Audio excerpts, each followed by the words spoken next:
Sudah Tuhan ajarkan dengan luar biasa akan apa yang Tuhan beri judul I am the giant killer. Akulah pembunuh raksasa. Saudara, kalau saudara masih ingat papa saya pernah khotbah, dia berkata kita adalah generasi raksasa. Apa itu? Bukan maksudnya kita sama dengan Goliat, bukan, saudara. Tapi hari ini papi saya berkata karena Daud juga adalah raksasa. Dia ada bahkan lebih besar daripada Goliat. Kenapa? Karena Tuhan yang dia sembah ada dalam hidup Daud, dan dia ada dalam hidup setiap kita. Mari kita buka sama-sama 1 Samuel 17 ayat yang pertama sampai ayat yang ke-11.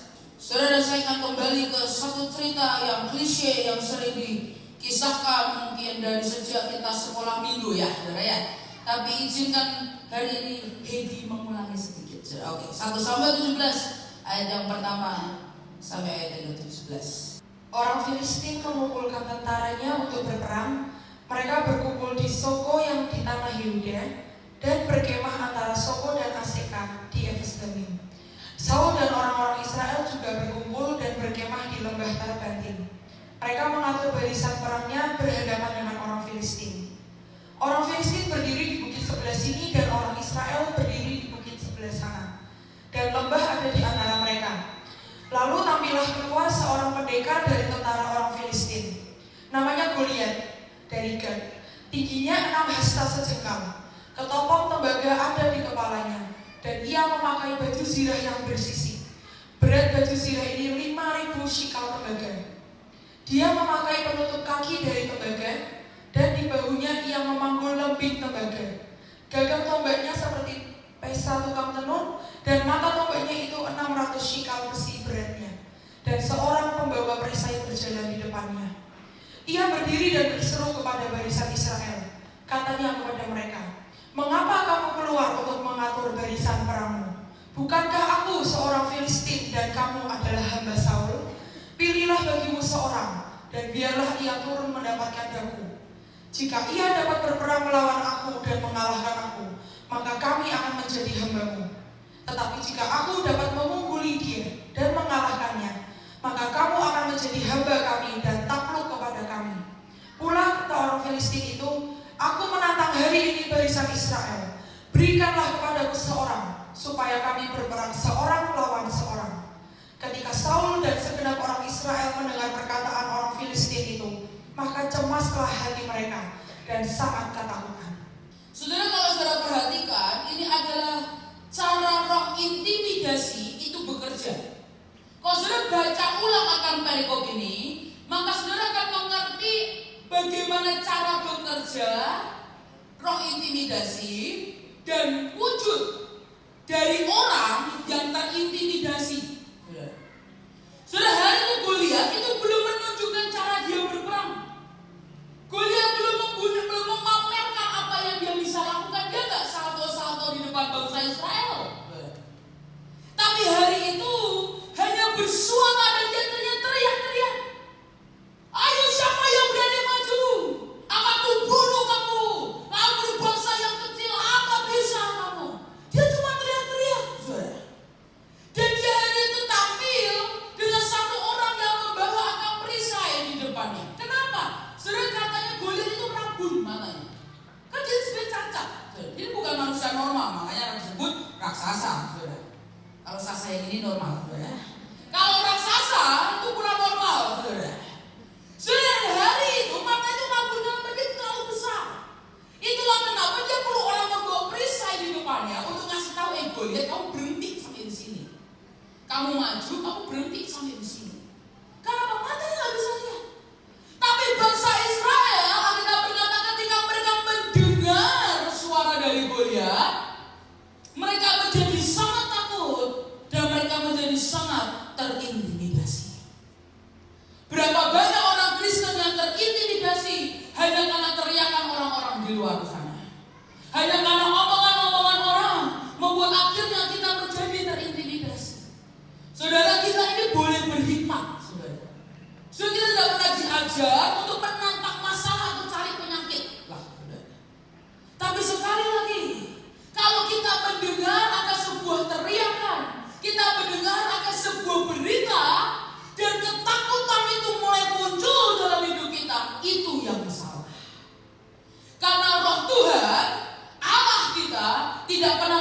roh ketakutan dalam hidup setiap kita. Tapi sekali lagi saya tidak lagi mengajak saudara untuk menantang masalah atau cari masalah.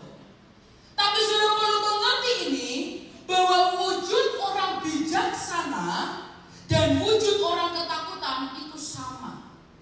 Tapi motivasi di dalamnya itu berbeda.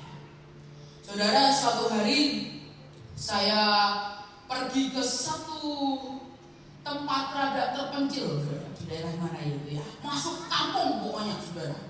Dan saya khotbah di satu gereja dan kemudian saya harus pergi ke kampung ini sekitar saya harus tempuh perjalanan naik mobil 2 jam off-road, sepanjang jalan.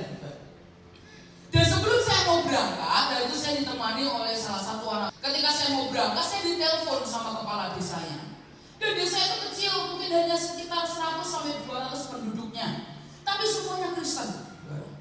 Dan hari itu kepala desa ditelepon saya dan dia berkata, "Bux, kami itu rindu. Kami udah siapkan tempatnya, kami siapkan gereja kami yang tidak besar. Kami rindu untuk ibu datang karena kami ingin mendengar akan firman Tuhan. Tapi Bu, ada satu tempat, ada satu orang di tempat kami kena virus." Saudara, hari itu dia berkata, "Bu, tapi orang ini sudah diisolasi sebenarnya.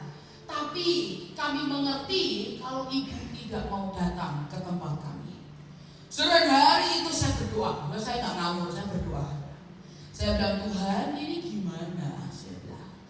Keadaan sekitar saya masih ingat beberapa orang berkata, "Udah nggak usah, pulang hotel aja, udah nggak usah ke kampung itu, ke desa itu nggak usah.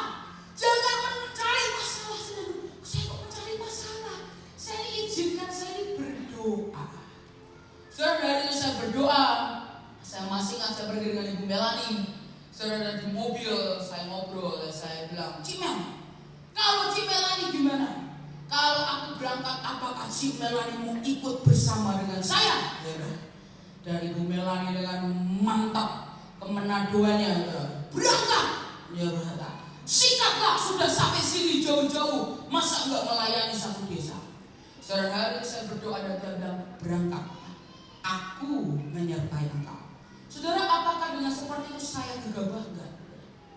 Saudara, kalau bilang saya bijaksana enggak, saya pakai masker. Saudara, hari itu tapi saya tak khotbah. Saudara, itu peserta apalagi saat saya tak pulang, saya tak mandi kok. Saudara, saya jaga diri saya minum vitamin kok. Saudara, saya enggak ngawur. Tapi saya tanya Tuhan. Saudara, hari itu percaya tidak percaya sepanjang jalan, saya dicat, dia masih kecil sih, masih bocah saudara. Mungkin belum terlatih seperti itu saudara. Dia bilang, "Cici, udahlah, Cici harus bijaksana." Saya udah diomelin. "Nanti diri gimana? Nanti kalau ada mama gimana? Cici harus bijaksana, jangan ceroboh cari masalah." Saudara, setelah itu saya pergi ke sana dan nanti itu yang sakit cuma satu dan memang dia gak boleh kemana-mana saudara. Dan semua yang dicek sehat, gak ada masalah. Saya pergi ke sana, kita buat kebaktian hampir 3 kali. Bayangin saudara. Kenapa satu desa semua datang?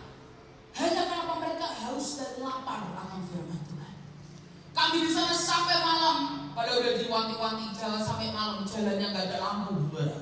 Salah satu mobil kami bahkan keprosok hampir masuk jurang, karena terlalu gelap. Tapi yang saya lihat, Tuhan bekerja dengan dahsyat dan luar biasa. Pulang apakah saya sakit? Puji Tuhan tidak. Saya bukan nantang masalah, tapi saya memilih untuk percaya kepada Tuhan saya. Kalau Dia yang memerintahkan, Dia yang akan menyertai kita. Tapi sekali lagi, wujud orang bijaksana dan wujud orang ketakutan itu sama. Tapi yang membedakan adalah motivasi di dalamnya.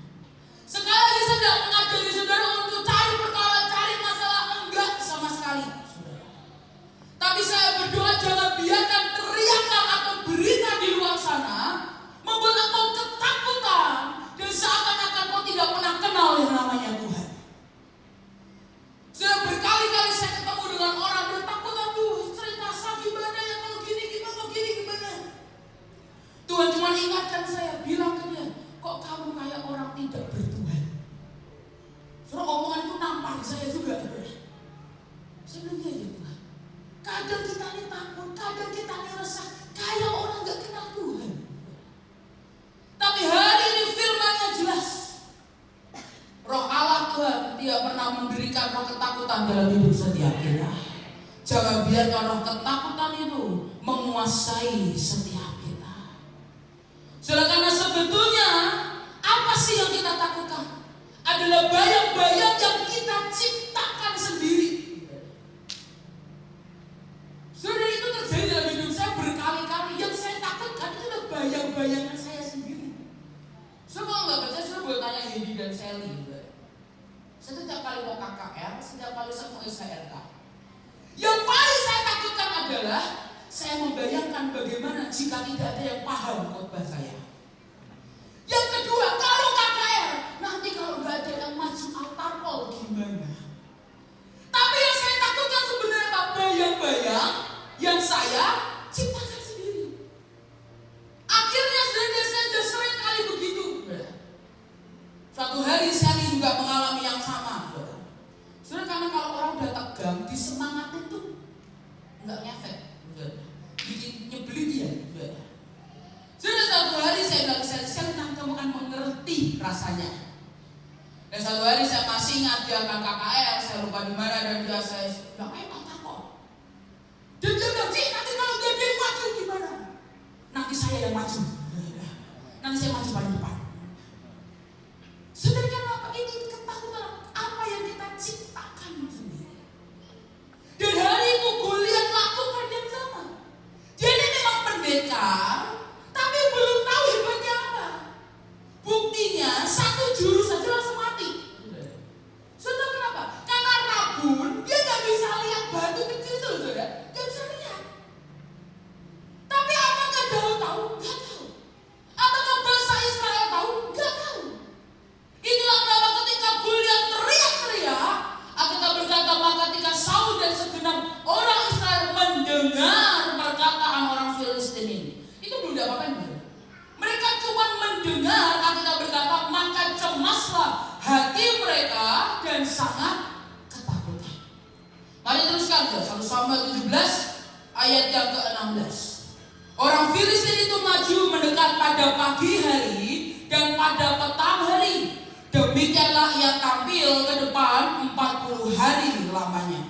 Jadi peperangan ini berlangsung 40 hari. Sekarang saya tunjukkan pakai drama kecil. Oke. Lanjutkan lagi. 1 Samuel 17 ayat yang ke-21 sampai ayat yang ke-22. Orang Israel dan orang Filistin itu mengatur barisannya. Barisan berhadapan dengan barisan. Lalu Daud menurunkan barang-barang tentara. Berlari-larilah Daud ke tempat barisan. Sesampainya di sana, bertanyalah ia kepada kakak-kakaknya, apakah mereka selamat? Sedang ia berbicara dengan mereka, tampillah maju pendekar itu, namanya Goliat, orang Filistin dari Gad, dari barisan orang Filistin, yang mengucapkan kata-kata yang tadi juga, dan Daud mendengarnya. Saudara, Alkitab berkata, ia mengucapkan kata-kata yang tadi juga. Iblis atau setan itu sebenarnya sering bicara pakai lagu lama. Gak ada lagu baru. Kalau saudara perhatikan intimidasi yang dia berikan dalam hidupmu, kalau saudara perhatikan itu semua pakai lagu lama. Tapi anehnya efektif. Heran. Dia gak pernah pakai lagu baru, gak pernah. Dia pakai lagu lama, kata-kata yang lama dia ulang berkali-kali dalam hidup kita. Dan herannya itu efektif. Dan lihat saudara apa yang terjadi setelah mereka mendengarkan perkataan itu. 1 Samuel 17 ayat ke-24. Ketika semua orang Israel melihat orang itu, larilah mereka daripadanya dengan sangat ketakutan. Saudara, saya akan tunjukkan dengan sedikit drama, saudara. Saya akan sedikit tunjukkan ke saudara sebenarnya apa yang terjadi selama 40 hari ini, saudara. Silakan prajurit-prajurit di sebelah kiri. Dalam nama Yesus bukan Goliat tapi tinggi, saudara ya. Mari barisan rapat dalam berusaha baik. Sudah hari itu kita berkata, yang berdiri di situ, saya akan jadi naratornya. Kalian yang bilang. Sudah kita berkata itu pagi hari. Ketika pagi hari, mereka Saul melihat bangsa Filistin mulai baris. Mereka teriak, orang Israel, mari maju berbaris. Maju baris. Berhenti, stop.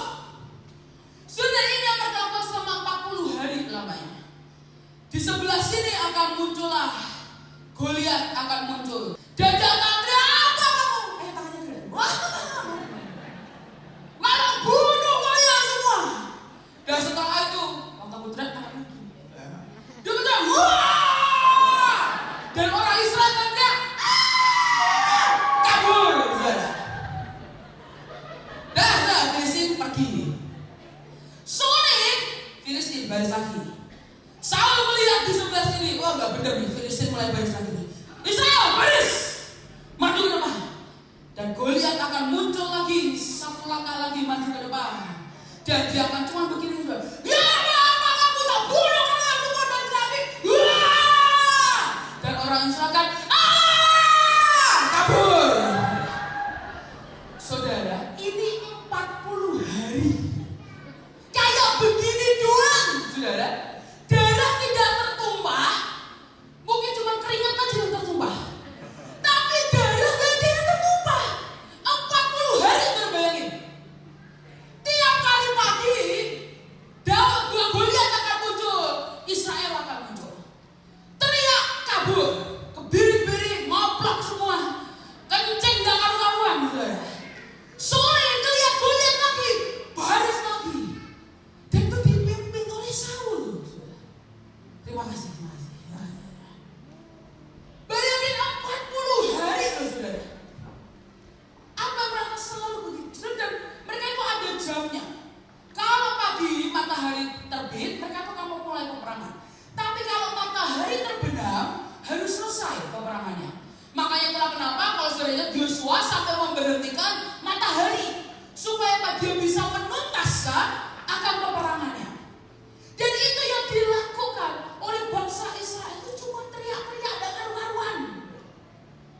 Tapi Saul dan bangsa Israel ketakutan ngocar-ngacir. Dan mereka kucing-kucingan kayak begitu 40 hari. Sampai akhirnya Daud itu datang. Nah, sebenarnya siapa yang membuat Goliat itu terlihat sangat kuat dan mengerikan buat bangsa Israel? Saudara lihat dari kitab 1 Samuel 17 ayat yang ke-31 sampai ayat yang ke-33. 1 Samuel 17 ayat yang ke-31 sampai ayat yang ke-33. Terdengarlah kepada orang perkataan yang diucapkan oleh Daud, lalu diberitahukanlah kepada Saul, dan Saul menyuruh memanggil dia. Berkatalah Daud kepada Saul, janganlah seorang menjadi tawar hati karena dia, hambamu ini akan pergi melawan orang Filistin itu. Tetapi Saul berkata kepada Daud, tidak mungkin engkau dapat menghadapi orang Filistin itu untuk melawan dia, sebab engkau masih muda, sedang dia sejak dari masa mudanya telah menjadi prajurit. Jadi Saul ini berkata, ini jadi mengerikan banget. Yang membesar-besarkan, yang akhirnya membuat bangsa Israel takut itu yang namanya Saul. Saul yang berkata, gak bisa, kamu ini gak bisa Daud. Dia udah terlalu hebat dari masa muda. Dia udah jadi prajurit. Dia lebih hebat dari kamu. Dan ketika Saul lakukan itu, yang membesar-besarkan itu rajanya sendiri. Dan itu membuat satu bangsa ketakutan dengan Goliat. Saudara, itu membuat akhirnya saya sadar kenapa kemarin kendalawatan di Semarang. Tuhan itu memberi saya mimpi, saudara. Saya mimpi, saya berdiri di atas scaffolding. Kalau saudara tahu yang buat dipakai tukang buat menek-menek itu, saudara ya. Dan saya berdiri di atas yang paling atas. Dan ketika saya ketakutan, saya goyang. Itu scaffolding pun goyang gak akan karuan, saudara. Tapi hari itu saya masih ada di bawah, terus saya lihat ada si Nana, saya lihat Om Nanto, saya lihat semua yang PIC.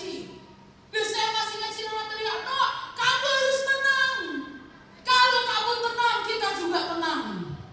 Begitu saya tenang, itu bergoyang, tiba-tiba semuanya jadi tenang. Saya nggak paham. Tapi ketika saya lihat ini, saya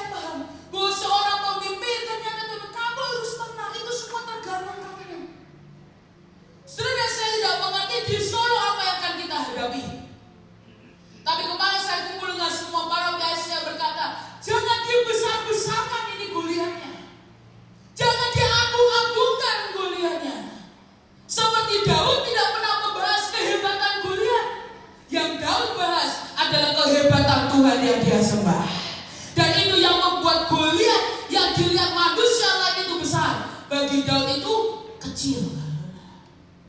Karena yang dia lihat, Tuhan yang dia sembah, yang ada dalam hidupnya, ada dalam hidup saudara dan saya, itu jauh lebih besar dari semua roh-roh yang ada di dunia. Jadi sekali lagi, orang Kristen juga harus pandai-pandai memelihara perkataannya yang benar. Karena kalau tidak, kita justru merupakan channel dari setan untuk mengintimidasi yang lain. Saudara, sekali lagi saya mau berkata demi kasih Tuhan, orang Kristen harus pandai-pandai memelihara perkataannya yang benar. Kalau tidak, kita merupakan channel setan yang mengintimidasi yang lain, dan biasanya ditambahi mimik-mimik yang seram.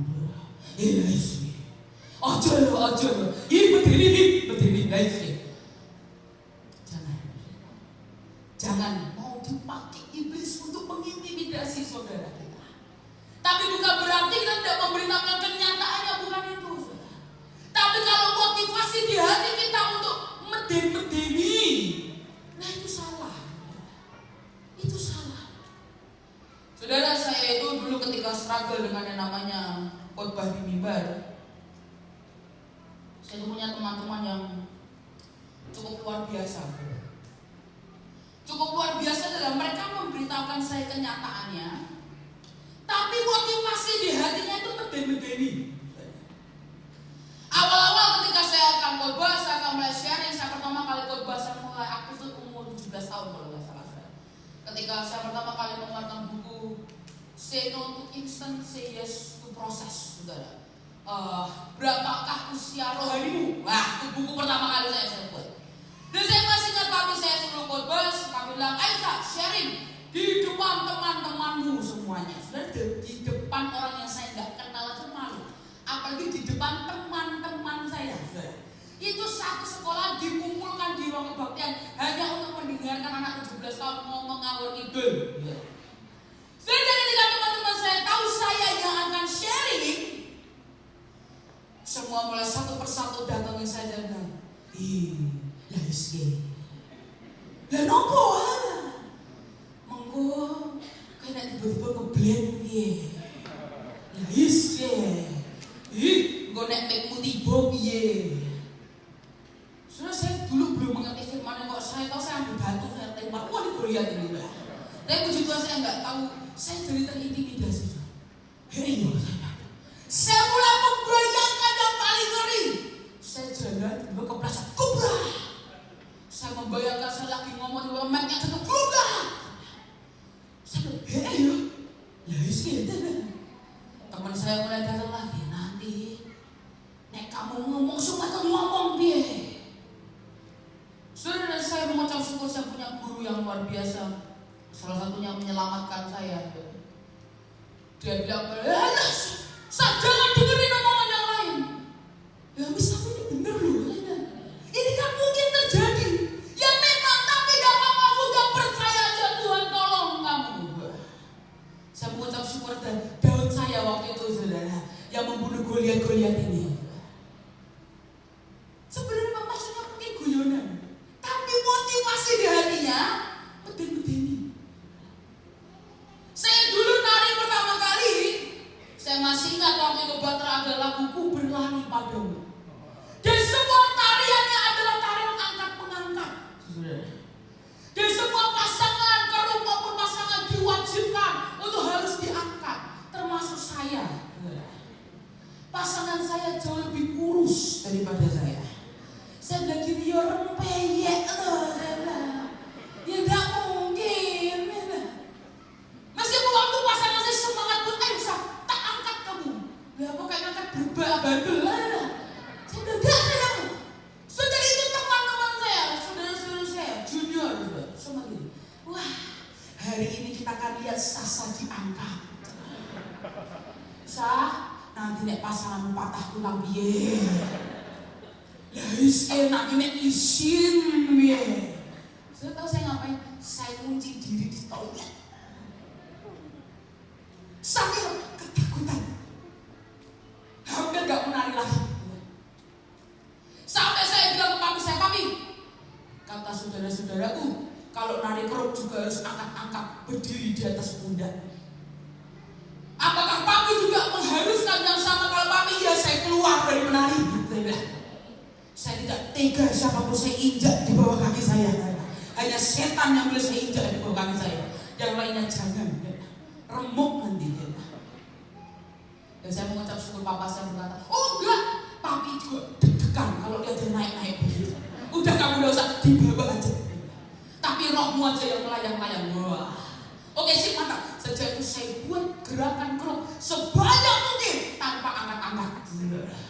Sampai saya berjuang jadi pemimpin keruk Bahtera. Tidak ada satupun yang berani nyuruh saya naik ke pundak. Tapi berani perkataan orang itu juga tergantung kitanya. Seberapa kita melihat ini luar biasa besarnya atau bukan? Itu juga tergantung siapa? Tergantung kita. Sudah saya tahu rasanya takut, saya tahu rasanya terintimidasi, saudara. Saya tahu itu bahkan itu berhari-hari, bahkan sampai hari ini pun saya masih bergulat dengan itu. Tapi satu hal yang hari ini Tuhan mau berkata, nah, mari jangan biarkan roh ketakutan itu yang menguasai hidupmu. Jangan biarkan itu membuat engkau akhirnya lumpuh, gak karu-karuan. Dan saya tidak mengerti Goliat apa yang sedang saudara hadapi hari-hari ini. Tapi saya mau berkata, demi kasih Tuhan, ingat, roh Tuhan yang ada di dalammu itu jauh lebih besar dari semua Goliat-Goliat yang ada. Jangan biarkan roh itu mengintimidasi hidupmu dan melumpuhkan engkau. Karena detik engkau mengizinkan roh intimidasi itu menguasai, engkau akan menjadi lumpuh, saudara. Elia itu kurang hebatnya apa? Menurunkan api dari langit. Dia bunuh ratusan nabi Baal dan hanya karena perkataan Isabel. Itu cuma perkataan loh, saudara. Dia gak ketemu face to face. Dia gak ketemu muka dengan muka. Itu cuma perkataan. Membuat seketika itu lumpuh. Dia sampai lari ke gunung. Sampai Tuhan tanya, nah, gue ngapain neng kene? Kamu ngapain di sini? Kamu ngapain? Dia ketakutan, dia kasih roti, makan, tidur lagi. Dia tuh kurang hebatnya apa? Tapi tiba-tiba lumpuh hanya karena perkataan dari Isabel. 3 murid Yesus juga sama terintimidasi. Mereka ketakutan sendiri, Yesus bergumul. Akhirnya mereka tidur. Tapi awalnya terintimidasi. Ada banyak orang Kristen pelayanan untuk, enggak usah. Pelayanan itu untuk kamu kecil aja. Masih imut-imut itu loh. Nanti kalau sudah sekolah, udah itu masanya pacaran, gak usah pelayanan. Sudah di zaman tempat kami dulu, bahkan ada orang yang bilang begini loh, ke beberapa penari kami, ngapain sih pelayanan nari? Nanti gak apa-apa, sekarang ini gak apa-apa, SMP, SMA, gak apa-apa pelayanan nari. Tapi kalau sudah kuliah kerja, keluar aja. Waktunya cari duit, bukan cari Tuhan. Saya dengar itu sedih. Ada lagi yang ngomong sudah selesai waktunya pelayanan, ini waktunya lompat ke gunung yang lain. Gunung apa sih dilempati?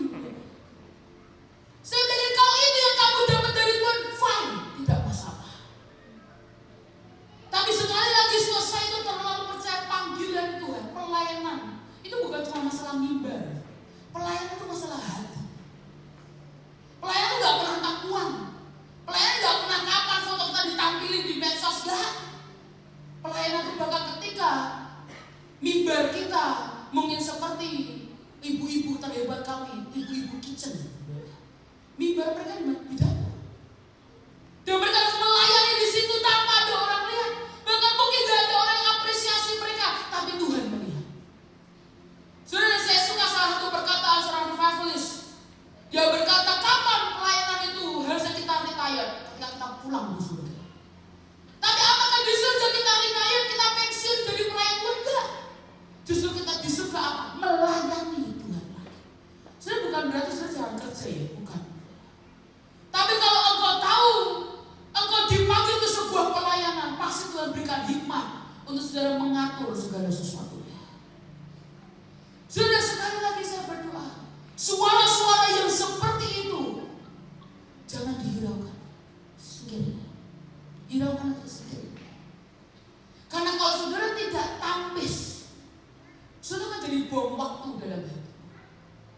Saya beri contoh. Suatu hari ada seseorang anak buah saya, dia dapat omongan dari teman-teman sekitar. Si Sasa itu ya, orangnya itu jutek banget. Kenapa? Gak pernah nyapa. Dia itu kalau gak pernah nyapa bukan karena gak kelihatan atau bukan karena apa, bukan, tapi karena dia sombong banget. Dia itu memang kalau gak nyapa artinya gak suka sama kamu. Jadi kalau kamu nanti tiba-tiba suatu hari gak disapa, berarti Sasa sudah benci sama kamu. Sudah hari itu perkataan gak tepis. Dia cuma bilang, oh gitu. Wah, itu maksudnya, oh gitu tuh baik. Oh gitu. Dan itu tanpa bisa dia menjadi bom waktu. Dan suatu hari, dalam ketidaksengajaan saya itu nggak nyapa. Lagi riuh, lagi apa, kalau saya udah cepet-cepet mau kebaktian, saya langsung masuk. Ya kan kalau cepet-cepet gak mungkin tengok-tengok gini kan, tidak mungkin nyanyi, saudara. Saya langsung masuk melewati dia, dan dia nyapa, saya nggak denger. Itu yang mendem keluar. Dia bilang, wah bener ini. Si Sasa berarti benci sama aku, udah nggak mau lagi sama aku. Sudah keluar, tiba-tiba jelekin saya nggak karu-karuan. Saudara saya ketemu dengan dia, saya tanya kenapa sih? Dan dia cuma iya, karena cicinya kan benci kan sama aku, pasti gak suka sama aku, pengen aku mati kan, untuk ekstrim. Sudah omongan dari mana itu? Ya kan aku lihat sendiri gagak saya sebelum itu apa yang kamu dengar? Dan dia ngaku, iya ini saya dengar gini sih. Katanya kalau gak disapa sama si Safa, itu berarti saya benci banget sama orang itu. Berarti saya benci dengan seluruh dunia dong. Kan gak semua orang saya sapa. Baru mikir. Sudah saya mengucap syukur hari itu kami berrekonsiliasi. Tapi sejak itu saya mengerti bagaimana perkataan jika tidak kita tampis itu jadi bom waktu di sini. Engkau dengar orang-orang bilang, oh kalau Tuhan tidak memberkati engkau bentuk Tuhan jahat sama kamu. Engkau tidak tampis itu akan jadi bom di sini. Dan sewaktu-waktu engkau berikan pupuk, engkau tidak berikan kebenaran dalam hidupmu, tiba-tiba boom, meledak. Kita berkata 1-2 biji yang rusak, 1-2 duri dalam hidupmu bisa merusak satu taman dalam waktu sekejap. Karena menjadi bom di sini. Sudah itulah kenapa setiap kali ada intimidasi dalam hidupmu, tampis dengan apa? Firman Tuhan. Sudah berkali-kali ada apapun yang terjadi, suara-suara mulai masuk, saya tampis. Apa yang saya baca ulang ayat perjanjian yang Tuhan berikan dalam hidup saya. Tiap kali saya ketakutan, tiap kali saya mau khotbah, saya takut, saya cemas, dan suara itu mulai masuk. Kamu gak akan bisa, apalah kamu ngomong gak akan jelas, ngomong amburadul. Sudah saya akan buka Yosua 1 dan saya berkata tidak ada satu orang pun yang akan bertahan menghadapi saya. Dan saya akan baca lagi, saya akan berkata, kita berkata Musa sudah mati, tapi Tuhan menyertai Yosua. Saya berkata mungkin hari papaku sudah gak ada, tapi Tuhan akan menyertai aku. Itu yang saya ucapkan. Dan ternyata itu yang akan menjadi apa? Batu kecil dalam hidup setiap kita.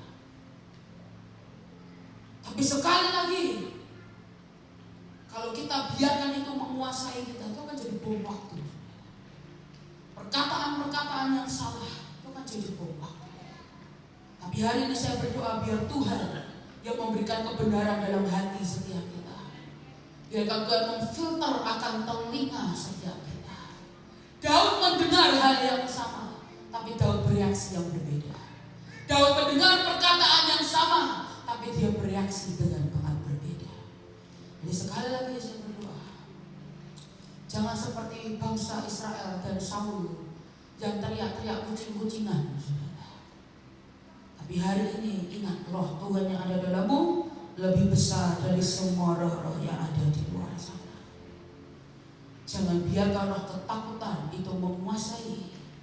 Jangan biarkan itu melumpuhkan hati setiap kita.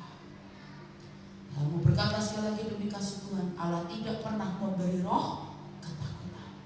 Jadi kalau engkau dengar suara, dan engkau mulai takut kehilangan keluargamu, engkau mulai takut kehilangan uangmu, engkau mulai takut kehilangan semua yang berharga dalam hidupmu, engkau mulai takut dan engkau memilih untuk berhenti, itu artinya roh intimidasi mulai menguasai akan hidupmu. Karena orang-orang yang bisa terintimidasi adalah orang-orang yang sayang dengan nyawa dan terikat dengan harta bendanya. Dan sekali lagi, orang yang ketakutan itu bisa berubah penilaiannya.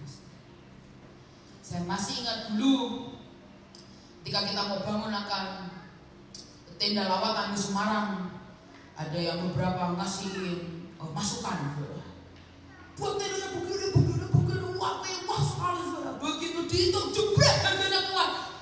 Kita ini harus down to earth, harus rendah hati, sederhana saja, tidak apa-apa. Gak usah yang mewah-mewah, sederhana. Kenapa? Takut lihat angka nominalnya. Orang ketakutan itu virus. Penilaiannya bisa berubah. Di awal-awal ketika ada virus pandemi di mana-mana, kita bagi makanan. Berapa banyak yang DM saya, dia bilang gini, jangan gitu, itu bergantung gini. Begitu sudah mulai normal, orang bilang, oh iya nggak apa-apa ya. Itu ide bagus juga ya sebenarnya. Tapi itulah ketakutan, bahkan bisa mengubah akan penilaian kita. Tapi sekali lagi, cek hati Tuhan, ini hikmat atau ketakutan. Nah itu sudah, ini hikmat atau ketakutan. Kalau kita menghadapi musuh dan kita ketakutan, itu yang salah. Kita berkata barisan pertama yang masuk neraka menurut Wahyu itu bukan bukan pelacur, bukan peredaran narkoba, itu belakangan. Tapi yang paling pertama adalah orang yang takut. Itu muncul pertama. Itu ada di Wahyu. Jadi sekali lagi, roh Allah tidak pernah memberi roh ketakutan dalam hidup setiap kita, tapi Dia memberikan roh keberanian, singa dari Yehuda ada dalam hidup setiap kita.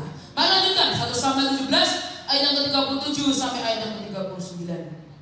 Pula kata Daud, Tuhan yang telah melepaskan aku dari cakar singa dan dari cakar beruang, Dia juga akan melepaskan aku dari tangan orang Filistin itu. Kata Saul kepada Daud, pergilah, Tuhan menyertai engkau. Lalu Saul mengenakan baju perangnya kepada Daud, ditaruhnya ketopong tembaga di kepalanya dan dikenakannya baju zirah kepadanya. Lalu Daud mengikatkan pedangnya di luar baju perangnya. Kemudian ia berikhtiar berjalan sebab belum pernah dicobanya. Maka berkatalah Daud kepada Saul, aku tidak dapat berjalan dengan memakai ini sebab belum pernah aku mencobanya. Kemudian ia menanggalkannya. Kalau kita mau jadi giant killer, singkirkan roh intimidasi, singkirkan roh ketakutan dalam hidupmu. Tapi yang kedua, jangan menggunakan pakaian orang lain. Tidak mungkin kita berhasil kalau kita mengidentifikasikan diri kita dengan orang lain. Kalau kita berusaha menggunakan pakaian orang lain, seperti Daud menggunakan pakaian Saul, kita berkata jalan aja susah.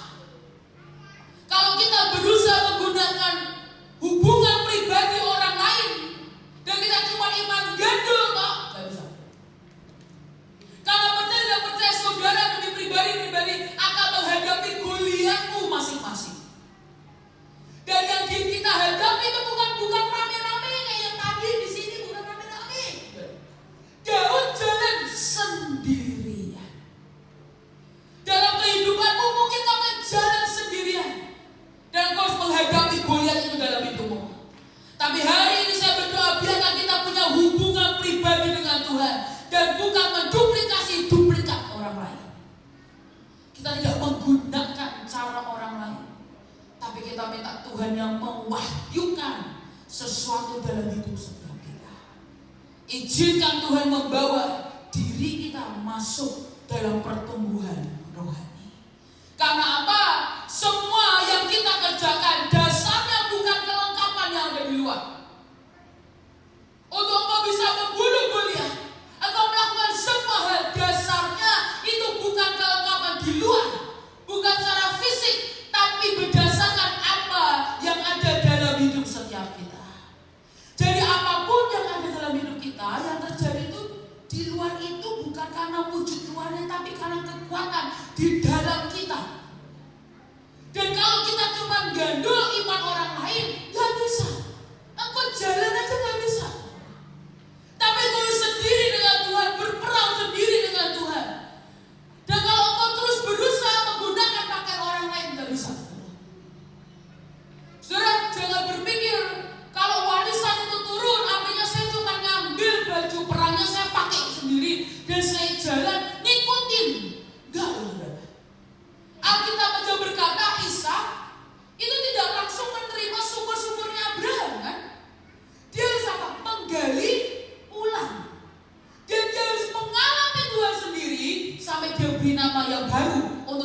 sumurnya. Jadi warisan itu sekali lagi bukan cuma geledek terus kita jual lagi, enggak.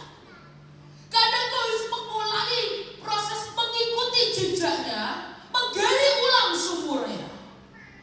Sudah saya mengucap syukur, sudah hampir mau 7 tahun papi nggak ada, ya 7 tahun. Dan Tuhan bawa saya dari sumur satu ke satu sumur ke satu sumur ke satu sumur yang lainnya. Dan buat saya itu proses saya dengan Tuhan. Meskipun semua khotbah dari papa saya, semua wejangannya itu jadi bekal yang luar biasa. Terus sampai sekarang iPad yang saya pakai ini masih iPadnya papi. Udah mulai tua tapi saya pakai di depan. Karena ini harta karun. Dan ini jadi apa? Bekal dalam hidup saya. Untuk saya apa? Mengalami sendiri jalan dengan Tuhan saya. Sudah, tapi sekali lagi kalau kita cuma menggandel Pak, sama iman orang lain, sama hubungan orang lain, begitu kau harus hadapi sendirian, kau akan seperti bangsa Israel. Dengkulnya ngoplok semua. Karena apa? Imannya rame-rame. Tapi hari ini saya berdoa, mari punya hubungan yang pribadi dengan Tuhan. Karena kekuatan di dalam kita itu yang akan menimbulkan efek dampak yang luar biasa di dunia nyata kita. Kalau kita bergerak sesuai dengan roh Tuhan, maka dia bisa membuat dengan cara yang paling sederhana untuk memastikan kita adalah seorang yang lebih dari pemenang. Caranya mungkin lain, tapi roh Tuhan yang akan membimbing kita step by step sampai kita masuk dalam kemenangan Tuhan yang luar biasa. Banyak orang suka lebih belajar teori, strategi, sistem daripada belajar mengenal Allahnya. Baik. Itu seperti apa Daud yang menggunakan pakaian sarung. Banyak belajar mengajar teori, strategi, itu apa? Pakaian di luar. Tapi mulai banyak kita tidak mulai mencari belajar pengenalan akan Allah. Dan tanpa kau sadari, yang di luarmu dan di dalammu ini mulai menjadi lumpuh. Paulus berkata, semua yang terjadi di luar itu karena kuasa yang luar biasa dari Tuhan yang bekerja di dalam kita. Saudara, hari ini saya tidak tahu apa yang akan terjadi di depan. Saya tidak tahu apa Goliat apa yang akan saudara hadapi. Karena setelah Goliat masih ada 4 lagi yang akhirnya anak buah Daud dan keturunan Daud yang menghabisi semasa Daud itu masih hidup, saudara. Saya rasa saya nggak punya banyak waktu untuk menjelaskan apa 4 sisanya lainnya. Saya berdoa lain waktu kita saya bisa jelaskan lebih lagi, karena masih panjang, saudara. Tapi sekali lagi, mari jangan biarkan roh ketakutan menguasai kita. Jika intimidasi itu datang, balas dengan firman Tuhan. Setiap kali ada perkataan yang membuat engkau takut, baca ayat perjanjian yang pernah Tuhan berikan dalam hidupmu. Klaim, terima, perkatakan, maka itu akan jadi dalam hidupmu. Tapi yang kedua, mari punya hubungan pribadi dengan Tuhan. Jangan berharap ke orang lain, tapi punya hubungan pribadi dengan Tuhanmu. Ketika kekuatan yang di dalammu itu terbangun, maka kau akan menjadi orang yang sangat kuat. Dan apa yang kau tak lakukan, kau bukan kayak ninju angin, saudara. Tapi kau akan punya kekuatan yang dahsyat, tepat, dan akan berdampak dengan luar biasa. Ayat yang terakhir, Mazmur 81 ayat yang ke-14 sampai ayat yang ke-15. Ini kuncinya, saudara. Sekiranya umatku mendengarkan aku, sekiranya Israel hidup menurut jalan yang kutunjukkan, seketika itu juga musuh mereka aku tundukkan, dan terhadap para lawan mereka aku balikkan tanganku. Saudara, kita berkata kalau kau ingin melihat sesuatu yang hebat, kita mau alami bersama dengan Tuhan, kita berkata dengarkan dan turuti jalan-jalannya, maka kita akan hidup dalam kemenangan yang luar biasa. Siapa mau hidup dalam kemenangan Tuhan, angkat tanganmu tinggi-tinggi. Nah, kita berkata jelas, dengarkan dan turuti jalan-jalannya, maka percayalah hidup kita akan penuh dengan kemenangan-kemenangan yang luar biasa. Saya akan dengan cerita ini. Saudara, bagaimanapun juga ada lawatan Semarang itu adalah pengalaman yang paling dahsyat luar biasa, saudara. Solo ini pasti lebih dahsyat lagi, saudara. Tuhan kita tuh kalau bawa level up kan, untuk stretch iman pun juga naik lah, saudara. Tapi sekali lagi ketika semua terjadi di Semarang, ada begitu banyak mungkin tawaran, bahkan di otak saya, udahlah, nyewa aja, tendanya nyewa aja, lebih hati lebih tenang, kayaknya udah gak usah rusuh-rusuh, udahlah, nyewa aja daripada bikin sendiri, udah sewa aja. Tapi saudara, kalau ada firman yang meledak di hatimu, itu batu licinmu. Saudara, ketika itu saya berdoa. Dan tiba-tiba ada suara di hati saya, masa gitu aja kalah. Waduh, kok suaranya kok agak nantang ini ya. Tapi di otak saya udahlah. Ini kayaknya gak mungkin, waktunya udah mepet banget. Ini gak mungkin, ini udah gak ngerti bisa berdiri apa gak aja, saya udah gak ngerti. Dan tiba-tiba nonton lagi, masa Tuhan sudah berfirman, ujung-ujungnya nyewa. Saya gak yakin, ini apa ya? Ini suara setan atau suara Tuhan? Saya bergumul dalam hati saya. Sampai saya terus berdoa. Sampai hari itu saudara, tiba-tiba saya ingat Tuhan berfirman dalam hidup saya, Tuhan bilang gini, kan nanti kamu mau kumpul ya, Mbak. Nah, nanti waktu kamu kumpul, kamu perhatikan satu orang. Perhatikan Om Yanto, om saya. Sebenarnya kenapa Om Yanto tuh gak banyak ngomong? Dia bilang, diem, banyak diem. Tuh lagi perhatikan aja Om Yanto. Nanti apa yang keluar dari mulutnya, itu dari aku. Soalnya saya tidak mau memberikan tekanan ke Om Yanto, saya diem. Tapi saya tekanan sedikit, Om, nanti Tuhan mau bicara lewat Om, itu tekanan. Jadi saya tidak mau memberikan tekanan pada Om Yanto, saya tetap ingin memberikan Om Yanto santai boleh saja dengan rapat yang ada. So saya tuh diem, semua mulai bersuara di rumah tuh. Saya diem terus sambil ngeliatin Om Yanto, diem aja. Jadi gimana ini, mau nyewa atau mau bikin aja? Yakin gak nih, bisa gak? Tiba-tiba gak ada angin, gak ada hujan. Tiba-tiba Om Yanto jadi diem. Tapi kalau aku, udah keras suaranya. Kalau aku, saya yakin pasti bisa. Saya mau berdebat dengan Tuhan, gak usah kicek. Di situ Tuhan bilang, sudah dengar suaraku? Saya dengar. Dan ketika malam itu Tuhan berikan firman dalam hidup saya. Tuhan berikan, aku Tuhan yang tidak pernah mempermalukan anak-anaknya. Surah firman itu meledak di dalam bom. Dan ketika itu meledak, saya pegang, saya tangkap, saya bahasa, saya deklarasikan. Nanti kita mau deklarasi sama-sama di dalam lawatan Solo. Saya deklarasikan, saya tiap hari sepanjang jalan karena Tuhan tidak pernah mempermalukan anak-anaknya. Setiap doa makan, doa mau mandi, doa mau apa, Tuhan tidak pernah mempermalukan anak-anaknya. Doa saya semua berubah dari itu.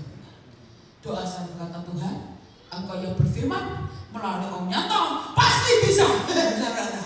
Ini Om udah jarang ngomong, tiba-tiba ngomong, ini Tuhan ini. Tapi setelah itu Tuhan kasih firman, Tuhan tidak pernah mempermalukan anak-anaknya. Surat ketika itu, dan saudara lihat ini, itu terbangun dengan sangat kokoh. Uji cobanya, badai gak karu-karuan, tetap berdiri kokoh. Tapi sekali lagi, dan hari itu saya tahu, satu Goliat sedang saya tumbangkan di hadapan saya. Karena apa? Ada firman di sini. Itu meledak, bom. Saya tangkap, itu jadi rema. Dan tanpa saya sadari, itu jadi batu licin yang terus kena des, gubrak. Yang katanya hebat, yang katanya luar biasa, dibandingkan Tuhan kita tidak ada apa-apanya. Di hari ini saya berdoa, hadapi Goliatmu. Jangan hadapi sendirian, tapi hadapi bersama dengan Tuhan. maka saya percaya saudara dan saya akan menjadi seorang yang lebih dari pemenang. Saudara dan saya percaya, saudara, Alkitab berkata seperti pohon itu pasti menghasilkan buah yang sejenis, saudara. Sama dengan siapa pemimpin kita. Jika pemimpin kita adalah the giant killer, maka kita anak-anaknya, pasukannya juga akan menjadi giant killer. Siapa pemimpin kita? Tuhan Yesus Kristus. Dia sudah menjadi the giant killer, maka kita anak-anaknya juga menjadi pembunuh-pembunuh raksasa yang luar biasa. Dan saya percaya destiny saudara dan saya adalah seorang yang lebih dari pemenang. Dan saya percaya bukan karena kekuatan kita, tapi karena roh Tuhan yang ada dalam hidup kita. Kalau engkau takut, bicara saja. Roh Tuhan ada di dalamku jauh lebih besar dari semua roh-roh yang di luar sana. Mari bilang, roh Tuhan yang ada di dalamku jauh